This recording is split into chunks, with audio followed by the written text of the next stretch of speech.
मुख्यमंत्री पुष्कर सिंह धामी की अध्यक्षता में सचिवालय में उत्तराखंड ग्लोबल इन्वेस्टर समिट के अंतर्गत हुए एमओयू तथा उनकी ग्राउंडिंग क्रियान्वयन की प्रगति की समीक्षा हेतु उच्च स्तरीय बैठक आयोजित की गई।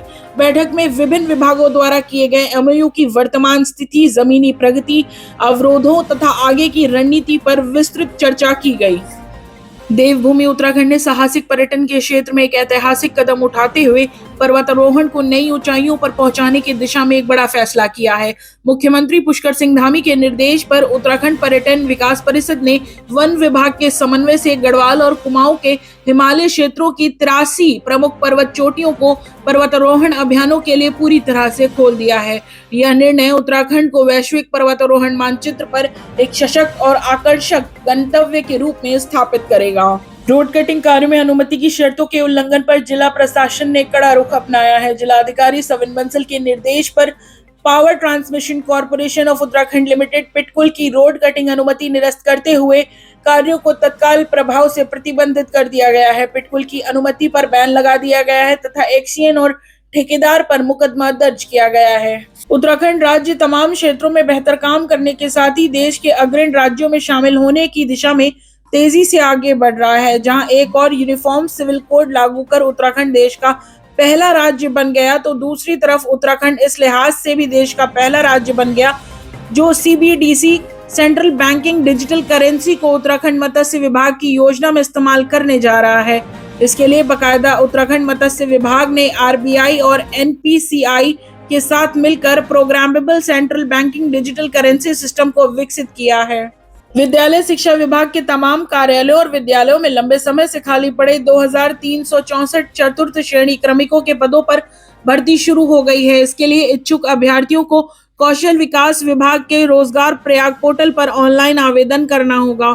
आवेदन की अंतिम तिथि 5 मार्च 2026 तय की गई है। इसके साथ ही निर्णय लिया गया है कि चतुर्थ श्रेणी क्रमिकों की भर्ती में स्थानीय युवाओं को प्राथमिकता दी जाएगी।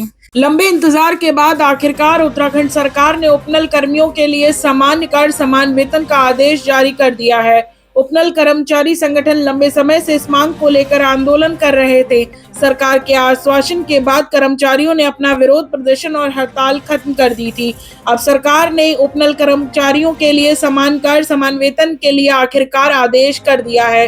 कोर्ट के आदेशों के क्रम में सरकार ने यह फैसला लिया है। महिला सशक्तिकरण एवं बाल विकास मंत्री रेखा आर्य ने विभाग के अधिकारियों को भावी योजनाओं के तेजी से क्रियान्वयन के निर्देश दिए। कैबिनेट मंत्री ने मंगलवार को सचिवालय स्थित एफआरडीसी सभागार में योजनाओं की समीक्षा की। बैठक में कैबिनेट मंत्री रेखा आर्य ने कहा कि विशेष आवश्यकता वाले बच्चों की देखरेख के लिए जो योजना शुरू की जा रही है, उनमें यह भी सुनिश्चित किया जाए कि 18 वर्ष पूर्ण करने के बाद बच्चों का समायोजन कहां किया जाएगा। साथ ही इन बच्चों को जरूरत पड़ने पर मेडिकल सहायता कैसे मिलेगी, इसकी भी व्यवस्था की जाए। उन्होंने कहा कि केंद्र की स्पॉन्सरशिप योजना में राज्य के 4900 लाभार्थियों को लाभान्वित करने का लक्ष्य तय किया गया था।